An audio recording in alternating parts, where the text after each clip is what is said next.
Holy Gospel of our Lord Jesus Christ according to Luke. Glory to you, Lord Christ. In the 6th month, the angel Gabriel was sent by God to a town in Galilee called Nazareth, to a virgin engaged to a man whose name was Joseph, of the house of David. The virgin's name was Mary. And he came to her and said, "Greetings, favored one, the Lord is with you." But she was much perplexed by the words and pondered what sort of greeting this might be. The angel said to her, "Do not be afraid, Mary, for you have found favor with God. And now you will conceive in your womb and bear a son, and you will name him Jesus. He will be great and will be called the Son of the Most High. And the Lord God will give him the throne of his ancestor David. He will reign over the house of Jacob forever, and of his kingdom there will be no end." Mary said to the angel, "How can this be, since I am a virgin?" The angel said to her, "The Holy Spirit will come upon you. The power of the Most High will overshadow you. Therefore, the child to be born will be holy. He will be called Son of God. And now your relative Elizabeth, in her old age, has also conceived a son. And this is the 6th month for her who was called barren. For nothing will be impossible with God." Then Mary said, "Here am I, the servant of the Lord. Let it be with me according to your word." Then the angel departed from her. The Gospel of the Lord. Praise to you, Lord Christ.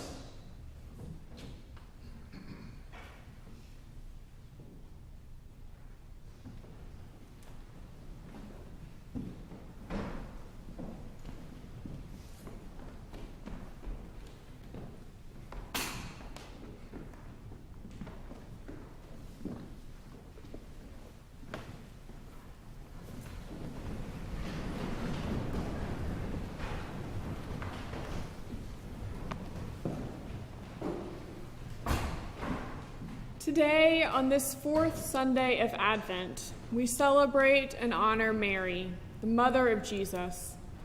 Throughout Advent, we have been hearing gospel passages about the coming Messiah, and we've been waiting in expectation for the birth of Christ, in many ways waiting with Mary through her pregnancy.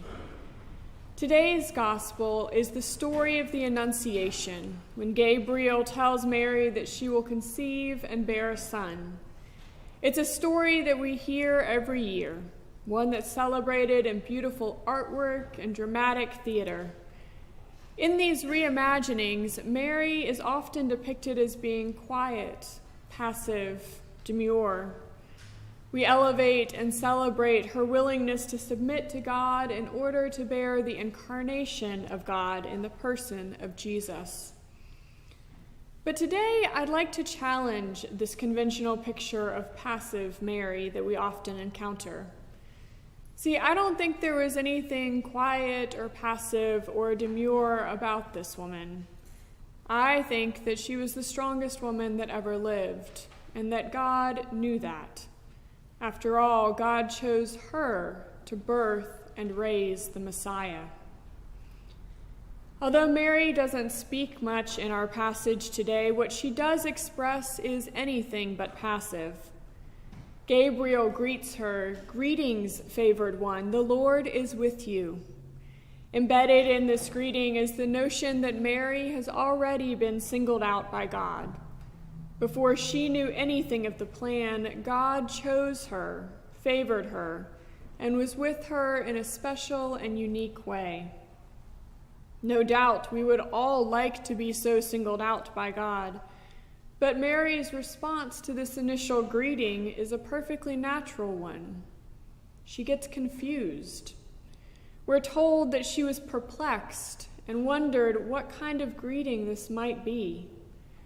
I imagine her thinking, I'm very glad to hear that I'm favored by God, but I really don't understand what's going on here.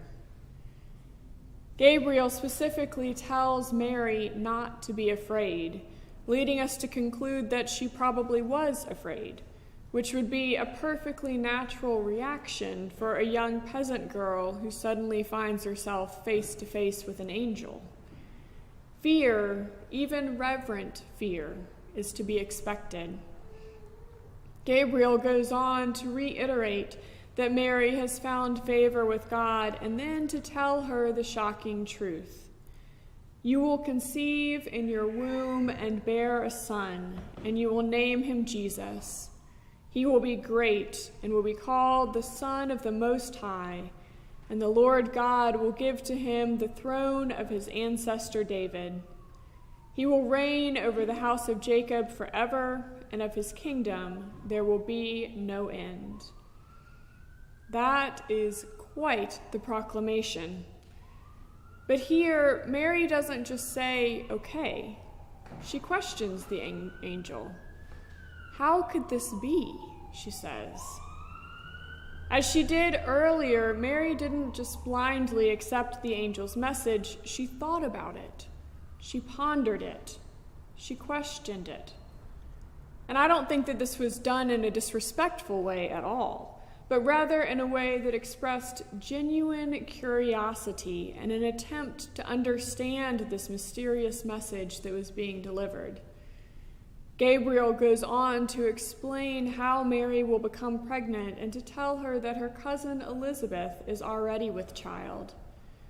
Gabriel's message ends with the simple but powerful proclamation, "For nothing will be impossible with God." It's only here, now, that Mary consents to the plan. Mary responds, "Here am I, the servant of the Lord. Let it be with me according to your word." Her words, "Here am I," echo the prophet Isaiah. There we read, "Then I heard the voice of the Lord saying, 'Whom shall I send, and who will go for us?' And I said, 'Here am I, send me.'" Mary, like many who had gone before her and many who would come after her, was faced with a choice. God had chosen her for a very specific task, for a unique role in salvation history. But God never forces us to participate in God's plan. God invites us, often compellingly so, but it is always an invitation. We have the opportunity to say yes or no. And Mary said yes. In echoing Isaiah, she placed herself well within the Jewish tradition, recognizing that God was ordaining her, calling her to take her place in the great history of God's relationship with humanity. In naming herself as a servant of the Lord, she affirmed that this call that she was saying yes to would be work. She would have to be an active participant, have to struggle, have to do whatever needed to be done, regardless of the cost. She would be a servant, but not a servant of any earthly authority, a servant of the Lord.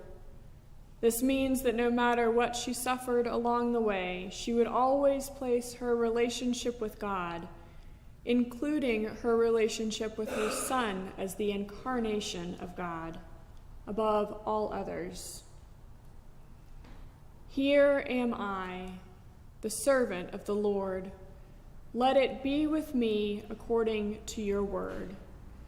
Mary gives permission for all that the angel has said to come true. Mary was not passive in this interaction with Gabriel. She was given a choice, she thought it through, she questioned it, and then she made a decision. She said yes. And that yes to God changed the whole face of human history. So today, on this rare day when Advent 4 and Christmas Eve coincide, let us spend time with Mary as we eagerly await the birth of Christ tonight. Let us ponder what it is that God may be calling us to today. Mary's role as the mother of Jesus was unique, but we all have a role to play in God's great salvation history. When Mary said yes, she had no idea that her beloved Son would one day be crucified. She had no idea that he would rise from the dead. She had no idea that she would be instrumental in leading Jesus' followers in a movement that would become the early church. She had no idea that 2,000 years later, she would still be loved and revered. Mary heard the call of God and said yes, and the world was forever changed.